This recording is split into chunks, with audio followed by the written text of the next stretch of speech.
Fala galera, bem-vindos para essa nossa segunda aula. Nessa nossa segunda aula do curso completo de filosofia desse ano, nós temos a preocupação de explicar dois autores centrais, não só para a história da filosofia, mas para a própria história do Ocidente. Quem são esses dois autores centrais? Sócrates e Platão. É engraçado falar desses dois autores, e nós vamos ver mais à frente, porque na realidade ambos têm uma característica específica. Ambos são mestre e aprendiz. Na verdade, não ambos são. Vamos lá, essa formulação ficou estranha. Um é mestre e o outro é aprendiz. E, em alguma medida, as suas filosofias são complementares. Sócrates não deixou nada escrito. Platão, por sua vez, foi um dos maiores escritores da história do Ocidente. E ele foi um dos maiores escritores, tendo como principal personagem Sócrates. Esse que foi seu mestre, esse que inspirou todas as suas ideias, é também o personagem principal da maioria das suas narrativas. Platão escreve em diálogos, e o principal interlocutor da maioria delas é a figura do Sócrates. O que nós pretendemos, então, nessa aula? Quando se fala de filosofia platônica, se fala de filosofia socrática, e quando se fala de filosofia socrática, se fala de filosofia platônica. Então, o que vai guiar as nossas distinções? Bom, Sócrates, enquanto mestre, enquanto aquele que fundou essa linha de pensamento, é alocado na maioria das perguntas e na maioria das situações, como por exemplo o Enem, como o criador de um método, como o criador de uma forma de agir e de pensar, aquele que direcionou Platão. Já em relação à escrita, em relação às teses mais centrais, às teses mais pesadas do pensamento socrático-platônico, nós apontamos como Platão.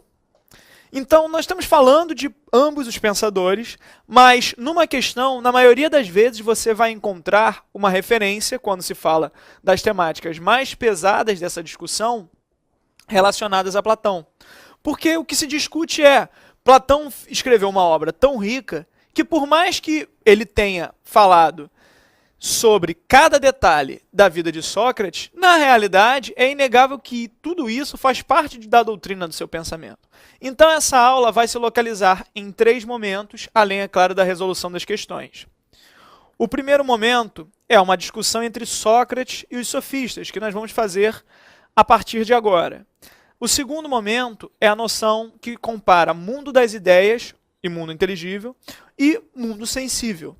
Ou seja, a teoria central da hipótese platônica. E na terceira parte, junto com as nossas questões, nós vamos discutir uma lida peculiar que Platão tem com a discussão sobre a arte. Vamos ver como essa noção de mundo das ideias, que em alguma medida se encontra aqui apontada, ela corrobora com outras teses. Então nós vamos pegar essa lida peculiar com a arte como um exemplo específico para apresentar essa semelhança. Mas, vamos lá, vamos para esse nosso primeiro tema, Sócrates e os sofistas. Bom, Sócrates, sofistas. Quem são os sofistas, antes de tudo? E quem é o Sócrates? Bom, na aula passada nós falamos dos pré-socráticos. Os pré-socráticos, eles eram um conjunto de pensadores que apresentavam uma série de teses sobre a natureza, a origem da natureza e tinham uma hipótese. Há um princípio único que sustenta toda a natureza. 2 desses pensadores vão ser centrais para o nosso próximo bloco, que são Parmênides e Heráclito. Mas o mais importante nesse primeiro momento é entender como o Sócrates aparece contestando esses pensadores, que são os sofistas, mas ao mesmo tempo se diferenciando desses pensadores anteriores. Fiquei num gesto de mão que não faz sentido nenhum. Vamos lá, voltando aqui. É a ideia básica de que esse pensador, Sócrates, se diferenciou tanto dos sofistas quanto dos pré-socráticos. A diferença dos pré-socráticos para os sofistas e Sócrates é o fato de que sofistas e Sócrates se preocupavam com as questões humanas, com as questões das cidades. Eles tentavam explicar as relações sociais. E os pré-socráticos, por sua vez, estavam preocupados com as questões da natureza, com a origem da realidade. Curiosamente, Platão, enquanto discípulo de Sócrates, apresenta nas suas ideias explicações também sobre a realidade, mas são explicações tão díspares e tão mais complexas que essas primeiras explicações que causam essa separação. Traçada essa diferença entre os três momentos, é necessário então voltar para a nossa dicotomia inicial, Sócrates e os sofistas. Quem é Sócrates, quem são os sofistas? E antes de tudo é entender onde se encontra o debate desses personagens. Onde se encontra? Em Atenas. Vocês provavelmente já ouviram falar da cidade de Atenas. Não só da Atenas atual, mas da importância que Atenas teve como berço do pensamento. Nós falamos na aula passada de polis, e agora nós vamos falar da característica específica dessa cidade, que é a polis ateniense. Entendamos o seguinte, como nós falamos na aula passada, polis eram cidades-estados. O que se configuram como cidades-estados? Cidades que possuem autonomia, cidades que possuem independência. Como assim cidades que possuem independência? Como eu falei na aula passada, cidades que têm as suas próprias leis, que têm as suas próprias normas e que criam a sua própria forma de agir. Criam uma cultura específica, apesar de estarem, nesse caso, imersas na cultura grega. Esse é o caso de Atenas. Atenas vai ter as suas próprias leis e a sua própria forma de governo. Atenas, como muitas das outras cidades, surgiu ainda dependente da antiga nobreza rural e do modelo que era um modelo praticamente feudal, onde você tinha trabalhadores, você tinha pessoas que viviam no interior, e em alguma medida a riqueza era constituída pela posse da terra. Isso mudou totalmente? Não, isso não mudou, nós vamos ver isso com mais calma mais à frente. Mas em alguma medida, como nós falamos na aula passada, uma nova classe comerciante começou a minar esse poder. E acabou gerando dentro da Grécia, através de uma série de reformas que foram mobilizadas por muitos pensadores, o modelo que viria a se chamar de democracia. Vamos atentar aqui. Quando nós falamos, em alguma medida, da democracia em Atenas, nós vamos entender o porquê da importância desses pensadores, mas vamos quebrar o termo. Democracia vem do termo grego demos mais kratos. Demos vem da ideia de povo, e kratos não tem a ver com o personagem do jogo de videogame. Kratos, tudo bem, tem a ver pela origem do nome, mas kratos é, na realidade, o termo grego para poder. Quando você vê cracia, você está falando do princípio de poder. Democracia é a ideia do poder que vem do povo. Quem é esse povo? O que é esse povo? Quem se configura como aquele que tem o poder? Aí é que entra o ponto. É necessário que nós entendamos o seguinte. Atenas é considerada o berço da democracia porque ali surgiu a primeira forma de democracia que se tem notícia. Não é que seja a primeira forma de um gesto democrático no sentido mais geral, onde as pessoas votem para determinadas específicas posições. Mas é a primeira vez que uma grande parte da população tem acesso e direito a voto. Era uma parte tão gigantesca? Não. Eu falo grande parte em comparação com outras cidades, mas na realidade o que tem que se ter em mente é que nós falamos aqui de um quantitativo pequeno, por algumas razões. Primeiro, as cidades antigamente eram menores em população. Segundo, porque falamos de uma cidade que, apesar de toda a sua inovação intelectual, ainda é patriarcal, herdando todos os conceitos da antiga civilização grega. Então vamos lá, Atenas nessa época não deixava as mulheres votarem, os menores de idade também não podiam votar, os escravos não podiam votar. Como assim, Enio, escravos? É importante atentar para o seguinte, os escravos gregos, eles não são escravos no modelo como se teve aqui no Brasil e em alguns outros países. Os escravos gregos eram escravos ou por dívida ou por guerra, ou seja, você não tem como me pagar, você trabalha para mim de graça. Ou você teve a sua terra tomada, mas você quer se manter aqui, então você trabalhará para mim de graça. O escravo, então, ele não é visto no sentido lato do termo com menosprezo, mas ele é aquele que trabalha sem receber para isso, apenas para manter e pagar uma dívida ou para sustentar uma necessidade em relação à terra. O escravo, no sentido clássico do povo grego, é um trabalhador em uma condição desfavorável. Ele não tem direito a votar porque ele está sobre o regime de um senhor. Então ele poderia votar a favor do senhor, o que tornaria menor a democracia, na visão dos gregos. Na visão dos atenienses, especificamente. Em alguma medida, dizer também que todos faziam parte acaba também gerando um outro equívoco, porque assim, mesmo aqueles que não se configuravam nesses eixos, ou seja, não eram nem mulheres, nem escravos, nem menores, e teriam direito a votar, tinham que estar, em alguma medida, prontos a irem para a cidade e exercerem o seu poder.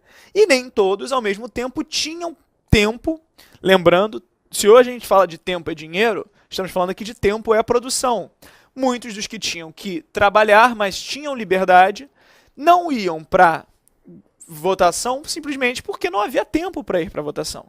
Mas entendamos o seguinte, nesse momento nós estamos falando do quê? Onde eles iam para votar? Bom, na cidade de Atenas e em algumas outras cidades gregas, havia um espaço chamado ágora. O que era a ágora? A ágora era uma praça. É o termo grego, em geral, que nós utilizamos para explicar em português. Esse termo grego nós explicamos por praça pública. Pensem numa praça muito central. Pensem naquelas cidades pequenas que, em alguma medida, tem um lugar onde todos se encontram. A ágora seria esse espaço, o mercado, o espaço aonde as pessoas entrariam em comum. E havia, dentro da cidade de Atenas, as votações na ágora. As votações, como era um modelo democrático, eram votações nesse sentido sobre as leis e sobre o poder. O caminho que a cidade ia seguir era escolhido nessa ágora. E qual é a diferença desse modelo para o nosso modelo de democracia? Afinal, nós somos também uma democracia. É que essa democracia era direta. O que significa direta? Todos votavam. Todos tinham direito à voz e todos tinham direito a votar diretamente nas leis. Como assim diretamente nas leis? Aqui nós não votamos, com exceção de plebiscito, diretamente nas leis. Nós votamos em deputados, senadores, vereadores, e eles criam leis que, em alguma medida, teoricamente, deveriam reverberar a nossa opinião, aquilo que nós achamos que a cidade deve seguir. Aqui nós estamos falando de uma lida mais direta. Mas vamos entender o seguinte, por que isso era possível lá e não é possível aqui? É só fazer um comparativo populacional. Se você pega a população grega, se você pega a população ateniense desse período, você consegue colocar dentro de um Maracanã. A população da maioria dos países, se vamos pensar na população brasileira, é infinitamente maior. Então não dá para que cada um tenha ali num espaço específico aquela votação. Pelo menos até que no futuro se torne isso possível, ainda não temos a capacidade de, a cada momento, tomar essa decisão e ir para um espaço de votação. Pois bem, e o que isso tem a ver com Sócrates e sofistas? Isso tem tudo a ver. Porque pensem o seguinte, se a votação era feita se cada um votava no que estava ali em jogo, o poder ele era conquistado a partir do voto. Só que se, assim como hoje, nós, ao votarmos numa pessoa, acabamos sendo guiados pelo seu discurso, pelo modo como ele apresenta as suas teses, com os gregos não eram diferentes. Os gregos os gregos atenienses eram levados a votar na ágora de acordo com o melhor discurso, a melhor expressão de uma ideia. E é aí que entram os sofistas. Quem são os sofistas? Sofistas são um grupo de pensadores que se especializaram em melhorar as falas, em ampliar o discurso, em fazer discursos cativantes, discursos que conquistam, discursos que têm por capacidade de levar o ouvinte a votar na sua posição. Então, e que nome eles dão a essa arte? Eles dão o nome, e guardem essa palavra, dão o nome de retórica. A retórica é a arte do discurso, é a arte de convencimento, é a arte de, através da fala, levar o outro a entender aquilo que você quer e a fazer aquilo que você quer. Lembrando, não estamos falando de mentir necessariamente, mas de saber as palavras certas para falar. Vamos pensar em como seria num paralelismo com hoje. você pode impor a voz de uma maneira ou de outra, ou você pode escolher também as palavras certas. Dando um exemplo numa propaganda. Uma propaganda não precisa mentir, ela só precisa criar a ideia de uma situação ideal. Ela não precisa fingir algo. Assim como um político, muitas vezes, ele não necessariamente mente. Ele pode estar ocultando uma determinada situação, ou apenas realmente convicto de que aquilo é um fato. Só que os sofistas, muitas vezes, tinham clareza de que aquilo que estava sendo dito era uma transformação da verdade em prol do convencimento. Vou dar aqui um exemplo bobo, mas que ajuda a entender um pouco isso. Digamos que eu tivesse tirado 0 numa prova, e eu tirei 0 na segunda prova, e eu tenho que dar a notícia a uma pessoa dessas 2 notas. Se eu quiser que a pessoa ache que eu tenho melhorado a cada momento, e eu tirei 0 e 0, eu digo simplesmente à pessoa que eu dobrei a minha nota de um bimestre para o outro. Eu falei alguma mentira? Não, eu não falei nenhuma mentira. Mas a escolha das palavras, necessariamente, já me diz aquilo que é necessário para que o ouvinte concorde comigo ou ache que houve uma melhora. Da mesma forma que os sofistas, então, mediante pagamento, ensinavam os jovens gregos a utilizar o discurso para o convencimento. E esses mesmos jovens agora estavam dominando a democracia grega. E é aí que entra a figura de Sócrates. Sócrates vai chegar e vai falar o seguinte: isso é perigoso. Vocês não estão sendo guiados pela razão, vocês estão sendo guiados pelo discurso. O discurso é belo, o discurso é funcional, mas o discurso pode levar a cidade a uma guerra. Um bom político, alguém que tem a capacidade da fala, pode levar um país à ruína apenas através do poder conquistado pelo seu discurso. O que Sócrates propõe, então? É necessário quebrar o discurso sofista. É necessário quebrar a retórica. Mas como eu quebro a retórica?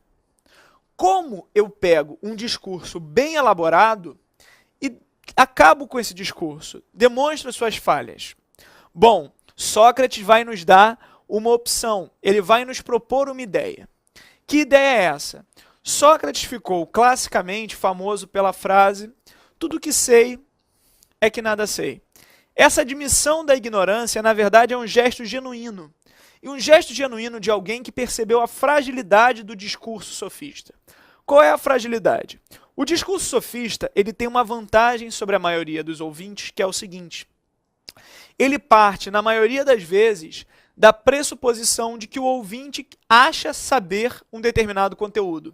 Então, muitos discursos começavam com frases como: é sabido que, todos sabem que, é necessário, obviamente, que partamos do princípio que. Como assim? Muitos discursos jogam para o interlocutor, jogam para o ouvinte, a ideia de que, na verdade, aquilo que está sendo dito é uma verdade já desde o princípio. E você, não querendo admitir a sua ignorância, chega e fala: sim, é verdade, segue. Você abre mão, e no que você abre mão, o sofista coloca a sua afirmação, coloca a sua verdade. Então, o que o Sócrates está falando é: no momento em que eu digo, não, eu não sei, no momento em que eu paro o sofista e pergunto, como assim? O que é isso? O que é aquilo outro? Se o sofista chega e fala, todo mundo sabe o que é liberdade, Sócrates vai virar e perguntar, não, eu não sei. O que é liberdade? Todo mundo sabe o que é justiça? Não, eu não sei. O que é justiça? Sócrates vai colocar perguntas centrais e perguntas que não são perguntas gratuitas. São perguntas de uma humildade sincera e de uma compreensão da sua ignorância inicial. Esse passo, essa característica, nós vamos chamar aqui de ironia. Como assim? Ironia seria a arte da pergunta. Seria, em alguma medida, a arte de colocar em questão uma determinada afirmação. O segundo passo da dialética socrática seria a maiêutica. O que é a maiêutica?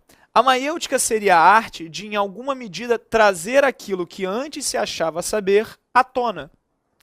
Como assim, Enio? A ideia aqui é uma ideia bem simples. O Sócrates propõe que a maioria de nós, em algum momento, conhece uma determinada noção. Nós não somos plenamente ignorantes daquele item. Mas a admissão de ignorância inicial permite, no momento seguinte, que aquilo que cada um sabia um pouco gere um novo conhecimento. Por que essa arte é chamada por Sócrates de dialética? Porque ela é um diálogo. Para o Sócrates, só é possível chegar ao conhecimento verdadeiro e destruir o discurso dominante, destruir o discurso do sofista, no minuto em que eu chego e falo: 1. Eu não sei o que é essa coisa. 2. O que você acha que é esta coisa? 3. Mas isso tem um problema. 4. Chegamos a uma harmonia sobre o que é essa coisa. Claro, não é tão simples. Diálogos socráticos muitas vezes são gigantescos. Mas o fato Sócrates nos entrega aqui uma possibilidade, um caminho para superar aquilo que nós até aqui nos mantivemos dominados, que era o discurso do sofista.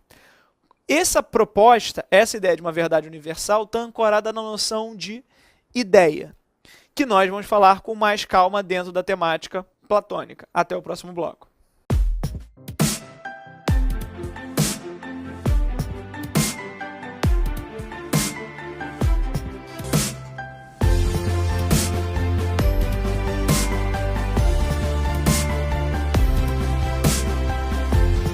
Fala galera, voltamos aqui para o nosso segundo bloco dessa nossa segunda aula e no bloco passado nós viemos falando de algumas coisas que são centrais, já foram bastante cobradas e merecem uma especial atenção.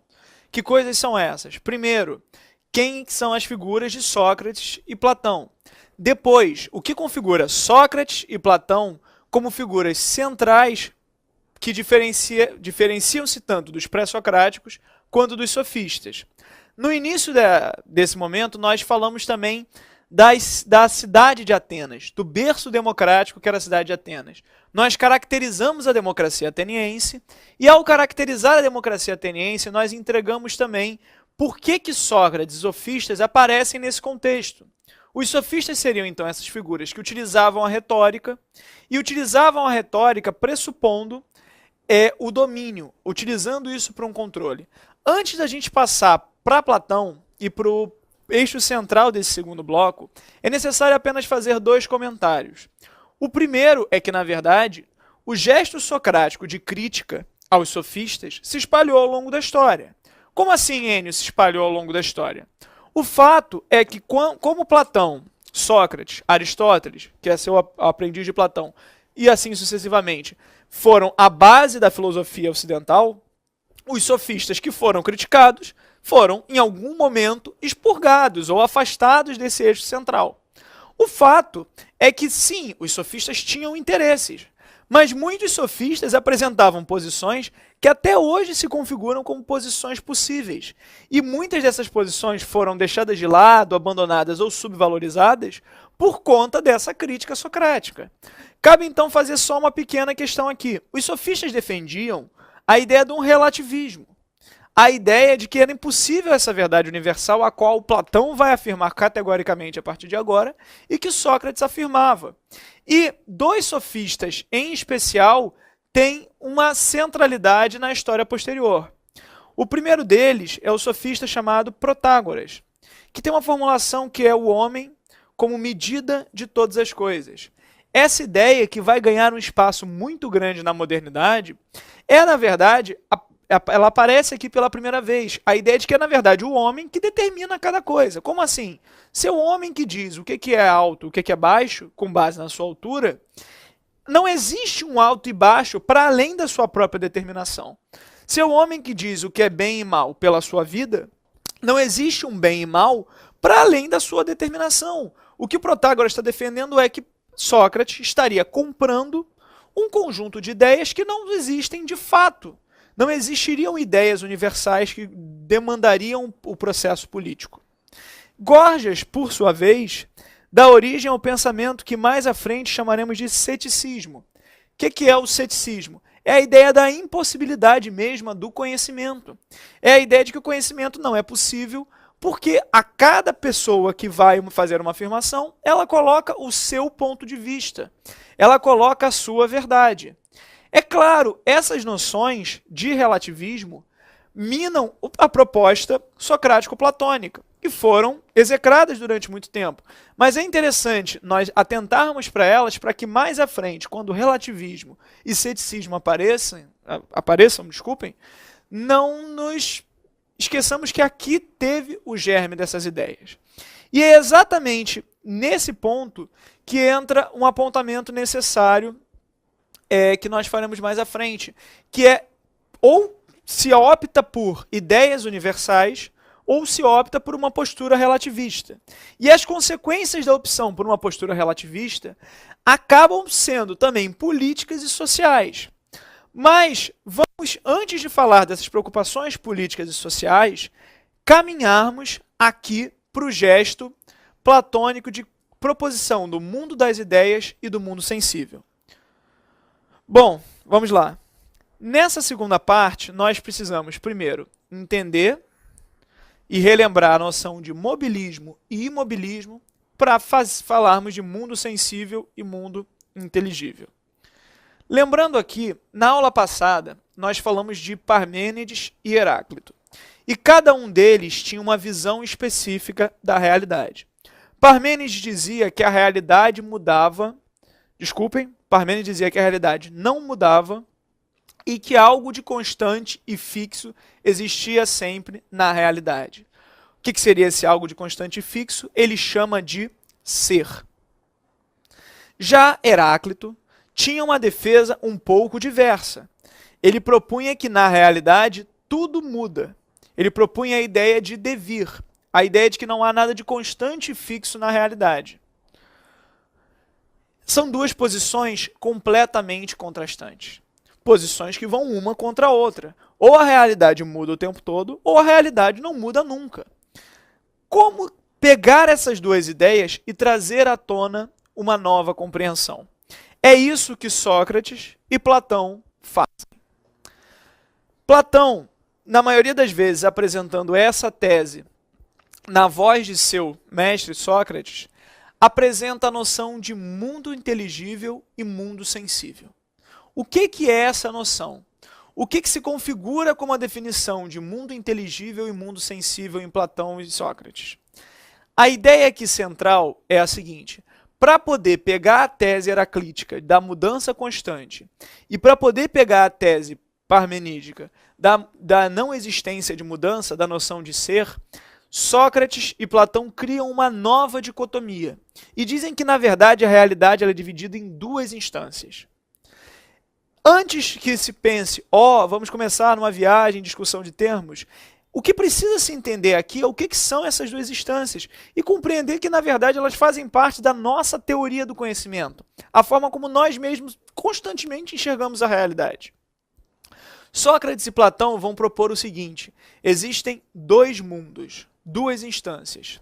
O primeiro é aquele que nós acessamos através dos sentidos, tato, olfato, paladar. Aquele que nós vemos, aquele que nós ouvimos, sentimos, cheiramos, tudo que os sentidos nos fornecem é aquilo que configura o mundo sensível. É o mundo que nós acompanhamos diariamente e que muda. Platão concorda com Heráclito. A realidade que nós acompanhamos visivelmente muda. A realidade que nós acompanhamos se transforma. A realidade ela não é fixa. Mas espera aí, Enio. Nós estamos falando do Sócrates, o seu discípulo Platão. Estamos, em alguma medida, falando da ideia de universalidade.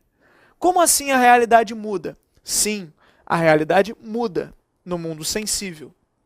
Há uma outra instância. Essa instância é o mundo inteligível. O que seria o mundo inteligível? O que seria o mundo das ideias? É a compreensão racional da realidade. Nós enxergamos uma compreensão racional em um horizonte de transformação constante. Nós vemos padrões, nós vemos constância e, por fim, enxergamos ser. Nós enxergamos ideias puras, ideias constantes e ideias universais no momento em que nós racionalizamos aquilo que nós vemos sensivelmente. É claro que o mundo muda, é claro que a realidade se transforma, mas o que te permite olhar para uma coisa e identificar ela enquanto que ela é o conceito, é a ideia. Aquilo que o Parmênides estava chamando lá de ser, como se fosse a única instância do real, é, na verdade, a capacidade racional de olhar para a realidade. É a capacidade de enxergar na realidade uma dupla configuração. De um lado, uma verdade sensível, uma verdade que muda, que se transforma. Do outro lado, uma verdade inteligível, uma verdade que é constante, que é racional, que não escapa à nossa razão. A proposta platônica é a proposta de que existe o mundo das ideias, mas o mundo das ideias não seria uma instância diferente, seria uma visão do real. E por que isso é tão central? Porque ciência depende disso, porque pensamento depende disso. Nós trabalhamos com verdades constantes, nós trabalhamos com a hipótese de que existe algo de fixo e que se mantém na realidade. Nós fazemos ciência acreditando em ordem. Olha, pensem no termo que você utiliza para descrever um princípio físico, é o termo lei. Lei é um princípio de ordem, de ordenação, de ordenamento, de manutenção de estruturas. Se tudo fosse mudança constante, tal qual os sentidos parecem nos apontar, seria impossível pensar a realidade. Mas o que o Platão vai propor é o seguinte: olha, o caminho para isso não é tão rápido. Você não está olhando a realidade e o tempo todo enxerga a ideia. Desculpem, você enxerga a ideia em alguma medida, porque a cada vez que você olha uma coisa, você vê o conceito disso e você tem a experiência sensível daquele mesmo objeto. Mas em alguma medida, a ideia ela é, em determinados momentos, derivada dessa estruturação racional. Vamos dar um exemplo bem simples. Digamos que eu chegasse para você e pedisse para que você, por exemplo, pegasse uma ferramenta num armário. Se eu falo o nome de uma ferramenta que você não conhece, você vai abrir o armário e, por eliminação, talvez achar, mas aquilo não vai aparecer para você diretamente enquanto paralelo da sua visão sensível com a ideia. O que o Platão está propondo é que o caminho até se atingir a ideia de algo passa desde a sensibilidade até a idealização abstrata perfeita.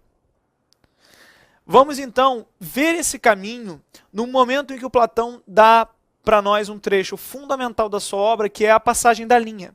A passagem da linha, ou passagem da linha dividida, fala da gradação do conhecimento, como nós podemos ver nesse gráfico aqui. Nessa tabela, desculpem. Você tem 4 momentos e a nossa racionalidade iria avançando nessa direção. Nota-se que eu sou péssimo fazendo setinhas. Mas entendam o seguinte, a ideia aqui é que você teria, desde a sensibilidade até a racionalização no mundo das ideias, um caminho a ser traçado. Vamos lembrar de apenas uma coisa. O Platão ele acha que as ideias elas são inatas. Elas nascem com você e elas estão desde ali do princípio. Só que para que você as alcance, é necessário limpar toda a sensibilidade que, em alguma medida, corrobora para a confusão. Vamos lembrar lá daquele gesto do método socrático.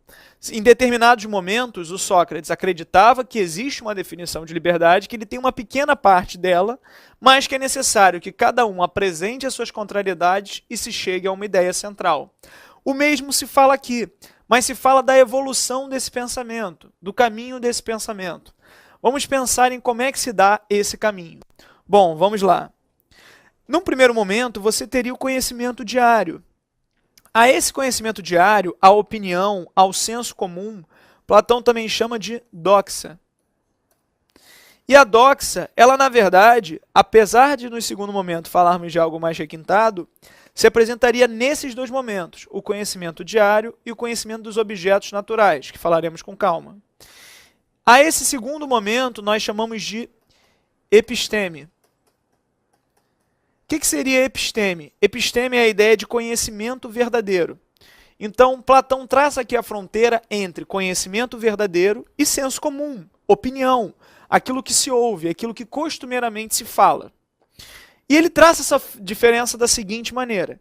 Eu tenho, primeiro, o conhecimento diário, a minha visão, o sensível, aquilo que está diretamente vindo a mim. Com o passar do tempo, eu vejo ordem na realidade. Platão já se refere, então, a esses primeiros pensadores que estavam apontando um ordenamento. Você entende princípios físicos, você entende princípios naturais, que a natureza se comporta de um modo ou de outro.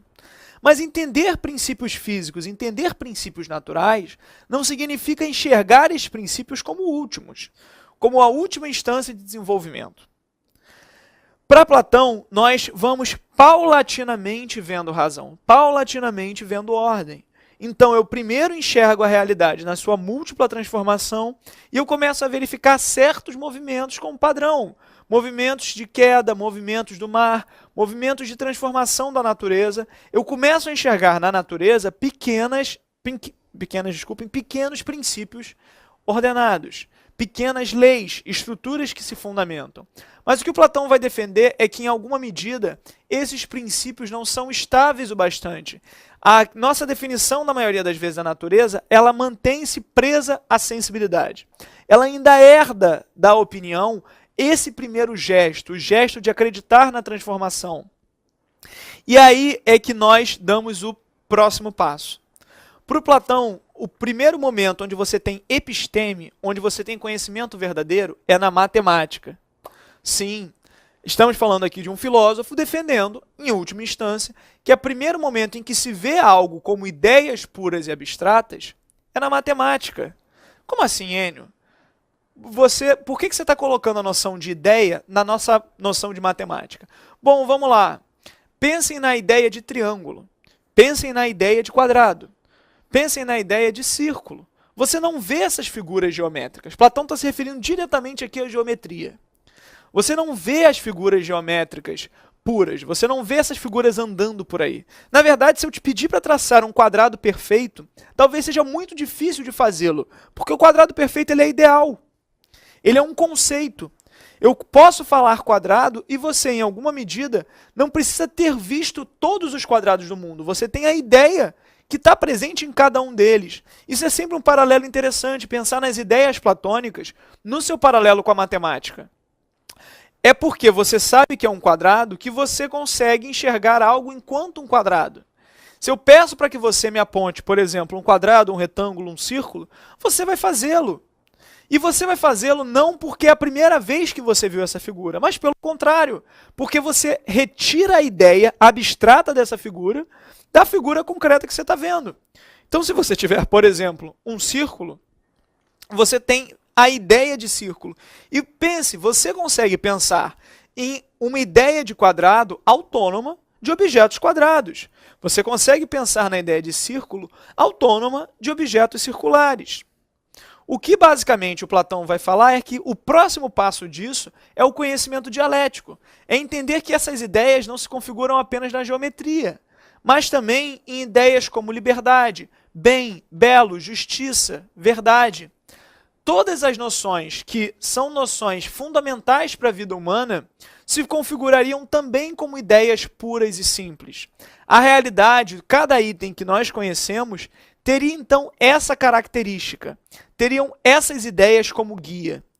Então, pensem, sempre que essa diferença for feita, lembrem da matemática, pensem como vocês conseguem admitir que as ideias são autônomas das formas físicas que vocês veem, mas, por outro lado, tem muitas vezes a dificuldade em pensar ideias abstratas de objetos concretos.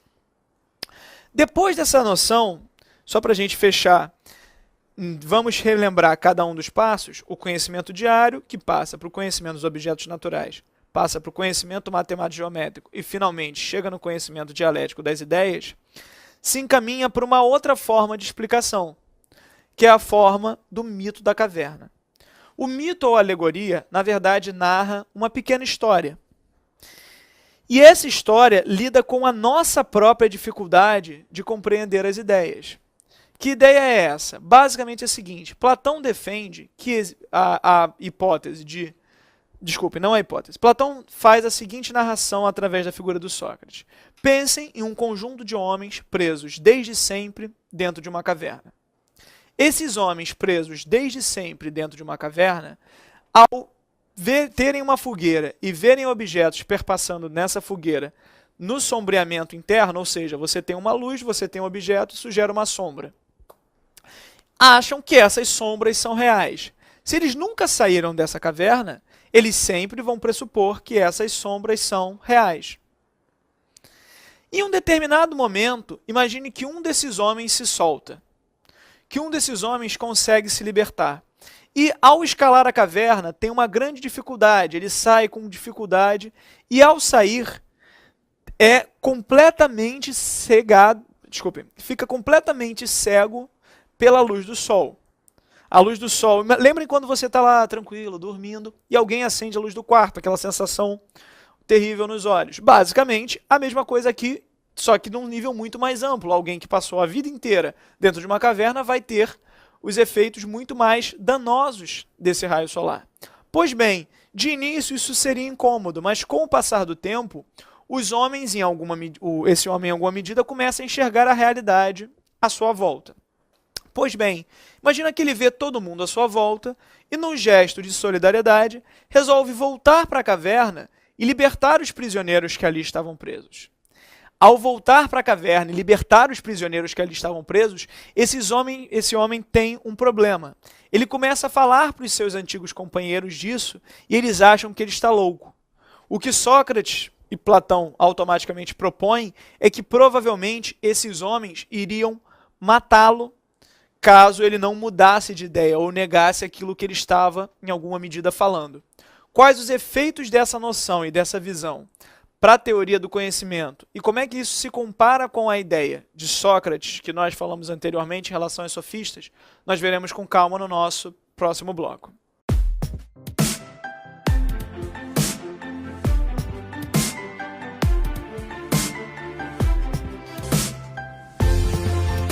Fala galera, voltamos aqui para o nosso último e derradeiro bloco e no final do bloco passado nós apresentamos para você o mito da caverna, a alegoria da caverna. Esse mito ficou muito famoso e esse mito encontra paralelos ao longo de toda a nossa história. Nós temos filmes como, por exemplo, Matrix, que fazem referência a essa idealidade. Uma série de outras obras, também tanto contemporâneas quanto antigas, utilizam por base essa ideia de alguém que conhece a realidade verdadeira e, ao retornar para a realidade comum, para o gesto cotidiano, tem a sua visão de mundo negada ou considerada louca. A ideia aqui, então, começa a ser mudada. Por quê? Vamos entender isso. O mito da caverna, ele apresenta esse homem que saiu e retornou. E quem é esse homem? Na visão de Platão, seria o filósofo. O filósofo no sentido do pensador. Aquele que olhou para a realidade, enxergou as ideias puras e volta agora para falar para os seus semelhantes dessas ideias. Mal comparando, podemos pegar aqui o exemplo de Sócrates, aquele que está virando e falando: olha, os sofistas estão lhe enganando com ilusões. Estão dizendo que a realidade é de um modo, quando ela na verdade é de outra. E olha que gesto. Qual foi a consequência do gesto socrático, e que nós não falamos anteriormente? Sócrates, ao se contrapor aos sofistas, acaba morrendo. Sócrates é julgado por corromper a juventude grega e é julgado por corromper porque, em alguma medida, ele está prejudicando a própria ação dos sofistas. E, ao fazer isso, Sócrates acaba sendo morto. Morto porque ele, dentro do julgamento, tem opção, ele acaba optando pela morte, mas porque a outra opção seria parar de fazer tudo aquilo que ele até então fazia. A ideia clássica aqui, então, é que todo aquele que apresenta uma ideia genuinamente nova e que contraria aquilo que antes era válido, começa a ser questionado. Vamos lembrar da figura do Galileu, que nós falaremos algumas aulas mais à frente como filósofo, mas vamos lembrar historicamente do Galileu. Galileu está defendendo a tese copernicana do heliocentrismo e, para isso, ele quase vai para a fogueira. Por contrariar a ideia que vigorava, por contrariar o status quo, por contrariar o senso comum, muitas vezes o pensador é considerado como um louco. As duas realidades, a realidade da caverna seria então o mundo sensível e a realidade externa, o mundo inteligível. O filósofo foi aquele que saiu. E ao sair, ele teve toda a dor do conhecimento novo. O sol no olho, lembrem que eu falei para vocês, a ideia da luz entrando e gerando uma dor, uma cegueira instantânea naquele momento, é a ideia daquele momento em que você descobre que aquilo que você achava que era verdadeiro é falso. É o momento da quebra de crenças, da quebra de paradigmas. Quebra não é gratuito aqui o termo. É uma ideia de dor, de quebra, de ruptura. No momento em que esse filósofo passa por isso e vê a realidade, então ele sente a necessidade de retornar e mostrar aos seus companheiros a realidade.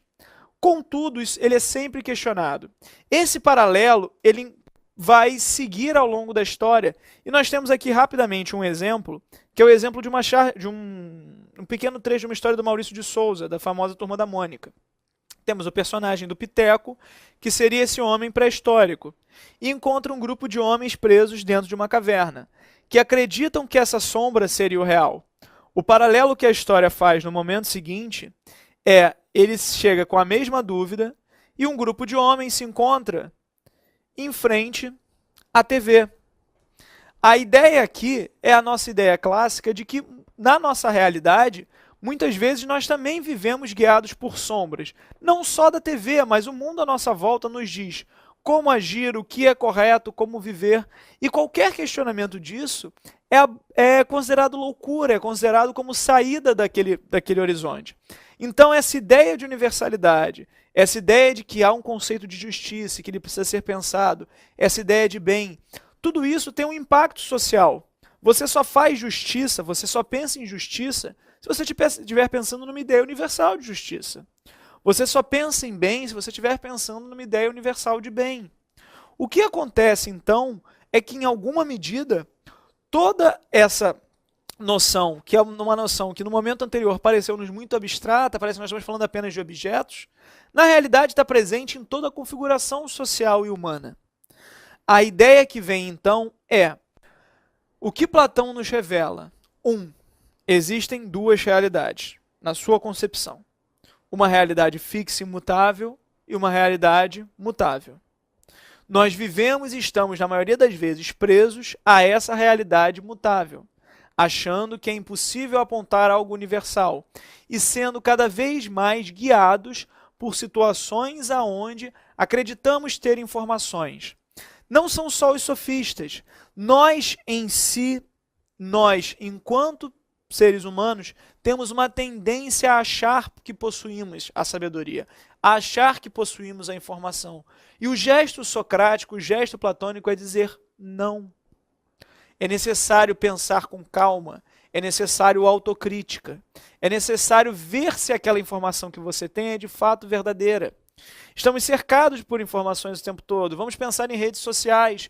Você vê milhares de coisas na sua timeline, seja no Facebook, seja no Google+. Você vê milhares de informações por todo lado. E nessa era da informação, ter consciência de que nem tudo que se fala é verdade, e mais, ter a capacidade de discernir o que é verdade do que não é um gesto genuinamente socrático. É um gesto preocupado com essa noção de uma ideia universal, com essa noção com essa crença de que é possível sim achar uma verdade fixa. Pois bem, para finalizar essa noção, vamos fazer um paralelo com a proposta platônica sobre a arte. E é engraçado porque essa proposta não tem nada a ver com a noção da cultura de massa que nós temos hoje, no seu surgimento, mas encontra um paralelo interessantíssimo. Vejamos aqui.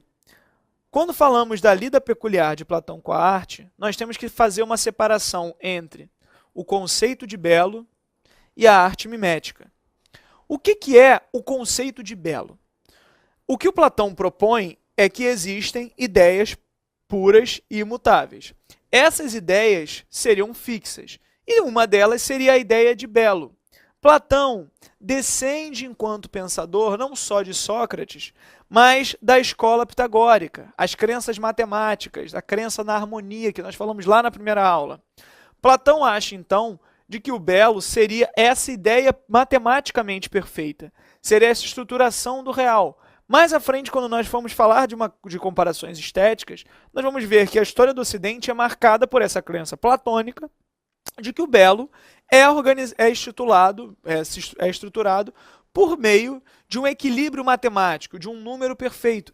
Essa noção vai ganhar tanto espaço, que dentro do Renascimento se torna uma base. Por outro lado, Platão vai fazer uma crítica severa à arte. Mas como assim, Enio? Uma crítica severa à arte? Bom, Platão, ele, ao mesmo tempo que fala da ideia de belo, ele apresenta a arte como uma arte mimética. Como assim? Lembrem-se, vamos voltar aqui. Lembre que palavra parece significar mimética. Mimética lembra o quê? Mímica. O que é a mímica? O que é um mímico? O mímico é aquela figura que te imita, que faz os seus passos parelhos. É aquela ideia clássica hoje em dia do artista que faz a mímica. Mas mímica vem de mimesis, que é da mesma origem da palavra mimética, que significa aqui cópia. Cópia? Sim. Platão vai defender que toda arte é uma cópia. E uma cópia falseada. Como assim uma cópia falseada? Vamos lembrar, Platão acredita que o mundo sensível vem do mundo das ideias. Então eu tenho uma ideia perfeita e essa ideia encontra um paralelo imperfeito no mundo sensível. Dando um exemplo, eu tenho a ideia de casa e os paralelos imperfeitos de casa no mundo sensível. A ideia de Platão é que você, no momento seguinte, teria uma casa sendo desenhada. E esse desenho é uma cópia imperfeita da cópia imperfeita. Ou seja, toda a arte, para o Platão, estaria a 3 graus de afastamento da realidade verdadeira, que seria o mundo das ideias. E é curioso, porque por que a gente falei aqui desse Por que eu falei aqui desse paralelo? Porque, basicamente, no horizonte atual, onde você vive cercado pela cultura de massa, como nós falamos, nós tendemos a enxergar a realidade a partir da ideia que é passada pela cultura, pelo entretenimento. Platão ele vai propor que a arte ela pode gerar em você patos, e esse é o grande problema. Patos não tem a ver aqui com animal, claro. Patos é o termo grego para paixão. Não à toa, quando uma pessoa está triste, a gente fala que ela está apática, significa que ela está sem paixão, que ela está sem vida. Patos aqui, Platão se refere então ao fato de que muitas vezes as pessoas são movidas por sentimentos, pelos discursos, pelos quadros, pelos gestos, por aquilo que é feito, pelo discurso sofista mesmo, pela arte da retórica, como um exemplo, e na nossa época pelo discurso do entretenimento, e acabam assumindo isso como verdade, quando na verdade está a graus de afastamento da verdade. É a cópia da cópia. Pois bem, como nós já vimos, essa noção platônica ela não impacta somente na teoria do conhecimento, ela não impacta somente na política ou na arte. Ela engloba todo esse contexto. Frente a isso, vamos ver então as questões que se seguem como exemplos de perguntas que podem vir acerca das teses platônicas. Bom, a questão 1 é uma questão do Enem do ano passado, a questão do Enem 2015. Ou seja, nós estamos falando de algo que escapa aos questionamentos mais recentes. Nessa questão, encontramos o seguinte texto. Trasímaco estava impaciente, porque Sócrates, olha ele aí, e os seus amigos presumiam que a justiça era algo real e importante. Trasímaco negava isso. Em seu entender, as pessoas acreditavam no certo e no errado apenas por terem sido ensinadas a obedecer às regras da sua sociedade. No entanto, essas regras não passavam de invenções humanas. Vamos lembrar aqui um ponto importante. Trasímaco é alguém que está defendendo uma ideia dentro de um texto platônico. Quem é o Trasímaco? Trasímaco é aquele que se opõe a Sócrates no texto mais famoso de Platão, que é a República de Platão. Esse texto apresenta uma discussão sobre o conceito de justiça. E qual é o ponto? Nesse texto, Sócrates apresenta a ideia de que a justiça seria algo real e que era necessário pensar esse conceito. Enquanto, na verdade, Trasímaco está apontando a ideia de que não, que, na verdade, não existe uma ideia perfeita de justiça, que são os homens que determinam. E nós, por passarmos tanto tempo dentro da fala social, acreditamos que existem certo e errado, quando, na verdade, esse certo e errado são determinados pela própria sociedade. Então, de um lado, você tem um autor defendendo que existem crenças universais, e o outro autor defendendo que as crenças individuais não são universais, mas frutos de uma sociedade que as determinou especificamente. Vamos então para a questão. O sofista Trasímaco, personagem imortalizado no diálogo A República, sustentava que a correlação entre justiça e ética é resultado de: letra A, determinações biológicas impregnadas na natureza humana. Não se fala em nenhum momento aqui de determinismo biológico. verdades objetivas com fundamento anterior aos interesses sociais? Não. Terem sido ensinados, não são anteriores aos interesses sociais. Letra C. Mandamentos divinos? Não. Inquestionáveis e legados das tradições antigas. São legados das tradições antigas? Alguns sim. Porém, não são mandamentos divinos. Convenções sociais resultantes de interesses contingentes, ou seja, obediência das regras sociais, invenções humanas, convenções. Parece a melhor resposta. Mas vamos ver a E só para que não haja erro. Sentimentos experimentados diante de determinadas atitudes humanas. Não se fala em nenhum momento aqui de sentimento, nem das atitudes que geram esses sentimentos. Portanto, gabarito letra D. É importante atentar aqui que nós estamos falando do confronto entre Sócrates e sofistas, do gesto socrático de defender ideias universais e do gesto sofista de defender o relativismo. Para os sofistas, a ética e a justiça são fruto de convenções, tal qual vimos na fala de Protágoras, tal qual vimos na imposição do discurso que esses pensadores fazem. Vamos então para a nossa próxima segunda questão. Próxima segunda não, para a nossa segunda questão. Encontramos uma questão do Enem de 2014. Olha, essa questão, curiosamente, aponta novamente para Platão, mas faz aqui agora um contraste entre a tese de Platão e de Aristóteles, mas na realidade não é uma questão sobre Platão e Aristóteles, mas exclusivamente sobre Platão. Temos a imagem da Escola de Atenas, e essa imagem da Escola de Atenas coloca no seu centro os dois pensadores, Platão e Aristóteles. É importante notar que nessa imagem Sócrates aponta, Aristóteles aponta para baixo, enquanto Platão aponta para cima. É interessante entender que essa imagem é, na verdade, uma referência às teses desses dois pensadores. Como nós vamos ver na próxima aula, Aristóteles defende a ideia de um materialismo mais direto. Não materialismo como nós veremos mais à frente, mas a ideia de que a realidade ela seria configurada não por ideias abstratas, mas uma noção de substância, de unidade. Aristóteles não assume a separação entre mundo das ideias e mundo sensível proposta por Platão. O porquê disso nós veremos mais à frente. Mas Platão, pelo outro lado, defende essa separação. Por isso, um aponta para o alto e outro para baixo, a ideia de terra e a ideia de mundo das ideias. Porém, como eu falei, essa não é uma questão sobre os dois pensadores. É uma questão que apenas faz esse link para perguntar sobre a teoria platônica. E vemos a seguinte pergunta. No centro da imagem, o filósofo Platão é retratado apontando para o alto. Este gesto significa que o conhecimento se encontra em uma instância na qual o homem descobre a suspensão do juízo como reveladora da verdade. É suspendendo a razão que se atinge a verdade? Claro que não. B. Realidade inteligível por meio do método dialético. Uma realidade inteligível. Parece compor com o mundo inteligível. Método dialético, o último grau dos 4 que nós falamos na passagem da linha. Parece ser a resposta correta. Mas vamos olhar com atenção as próximas opções. C. Salvação da condição mortal pelo poder de Deus. Estamos falando aqui de Platão e de Aristóteles e não de nenhuma teoria religiosa. Essência das coisas sensíveis no intelecto divino. Se nós estivéssemos falando de Santo Agostinho, nós estaremos corretos, mas nesse caso, não. E ordem intrínseca ao mundo por meio da sensibilidade. Estaria correta se nós falássemos em Aristóteles, pelo menos em parte, mas nesse caso, estamos falando de alguém que valoriza o inteligível. Portanto, gabarito letra B. Vamos então para a nossa última questão.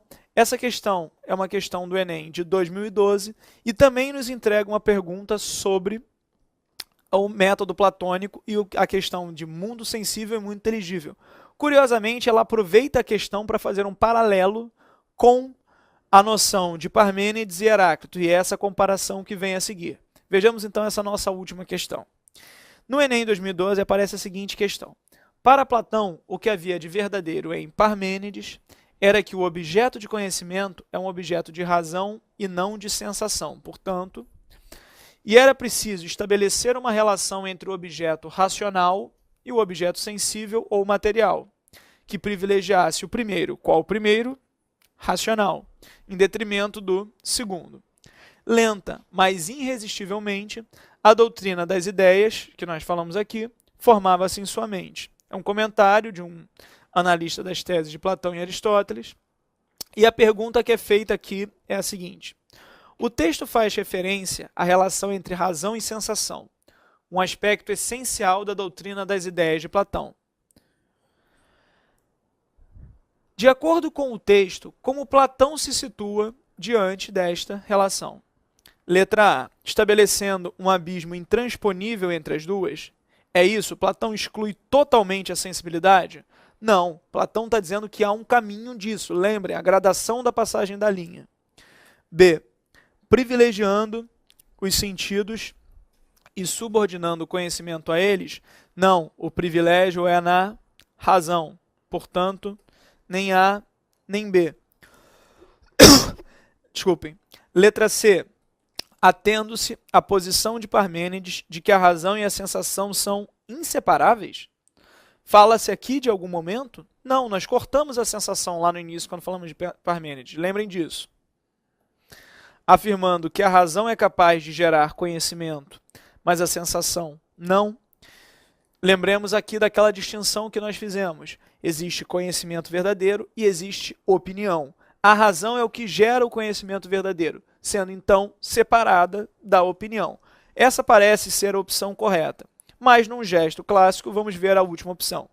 Rejeitando a posição de Parmênides, o texto começa, Platão acredita que o que havia de verdadeiro, então já pode ser questionável, de que a sensação é superior à razão. Essa não é a tese de Parmênides, portanto, nosso gabarito D de dado. Essa foi, então, a nossa última questão. Vimos que isso foi cobrado em demasia nas últimas provas do Enem. É uma questão fundamental para todas as nossas próximas aulas, essa separação feita por Platão e Sócrates em relação ao mundo inteligível e o mundo sensível. Valeu, galera. Até a nossa próxima aula.